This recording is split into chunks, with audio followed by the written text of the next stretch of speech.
தளபதியை பார்த்து DMK copy அடிச்சாங்களா?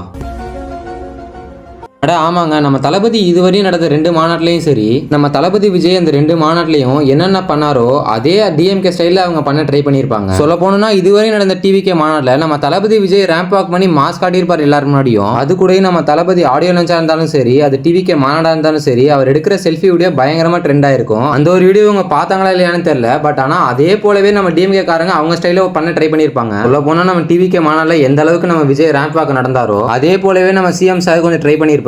ரேம்பா கூட விட்டுருங்க, நம்ம சிஎம் சார் எப்பயும் முன்னாடி அதை பண்ணிருப்பாரு. பட் என்ன புதுசா ட்ரை பண்ணாங்கன்னு கேட்டீங்கன்னா, தளபதி என்னடா செல்ஃபி வீடியோ எடுக்கிறது, நானும் செல்ஃபி வீடியோ எடுப்பேன்டா அப்படின்னு சொல்லிட்டு நம்ம உதயநிதி ஸ்டாலின் விஜய் போலவே அப்படியே பண்ணி ஒரு செல்ஃபி வீடியோ எடுத்திருப்பாரு. விஜய் ஃபேன்ஸ் இதெல்லாம் பார்த்து என்ன சொல்றாங்கன்னா, ஒரே வார்த்தை மட்டும் தான் சொல்ல ஆசைப்படுறாங்க, எ line is always a line. தலைவரே கொஞ்சம் மாத்தி எடுத்திருந்தா கூட யாருக்கும் சந்தேகம் வந்திருக்காது. ஆனா நீங்க கரெக்டா மாநாட்டில் போயிட்டு இந்த மாதிரி ஒரு செல்ஃபி வீடியோ எடுத்தா யாருக்கும் சந்தேகம் வராம இருக்கும்?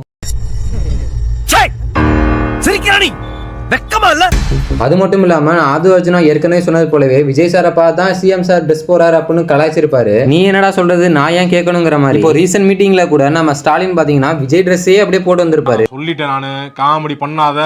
பொதுவா சொல்ல போனா அந்த ஒரு ட்ரெஸ் கோட் பாத்தீங்கன்னா விஜய் இதுவும் கிடையாது, சிஎம் சார் இதுவும் கிடையாது. ஆனா நம்ம தளபதி விஜய் எந்த ஒரு மீட்டிங்ல போனாலும் இந்த ஒரு ட்ரெஸ் கோட போட்டு போறதுனால இதை விஜய் ட்ரெஸ்ஸாவே கருதப்படுது. இந்த ஒரு வீடியோ நீங்க பார்த்த வரைக்கும் நீ விஜய் ஃபேனு ப்ரோ, அதான் ப்ரோ விஜய் சப்போர்ட் பண்ணி பேசுறேன்னு யாரும் சொல்லாதீங்க. 1 செகண்ட். என்ன இதெல்லாம்? எஜமான். நமக்கு தான் வரல. சோசியல் மீடியால என்ன நடக்குது அப்படிங்கறத உங்களோட ஷேர் பண்ண தான் விரும்புறேன். மத்தபடி ஒன்றும் இல்லை. இந்த ஒரு வீடியோ உங்களுக்கு பிடிச்சிருந்தா மறக்காம லைக் பண்ணிட்டு நம்ம சேனலை மறக்காம சப்ஸ்கிரைப் பண்ணி வச்சுக்கோங்க. 2026ல யார் சிஎம் ஆக போறாங்கிறதையும் மறக்காம கீழே கமெண்ட் பண்ணுங்க.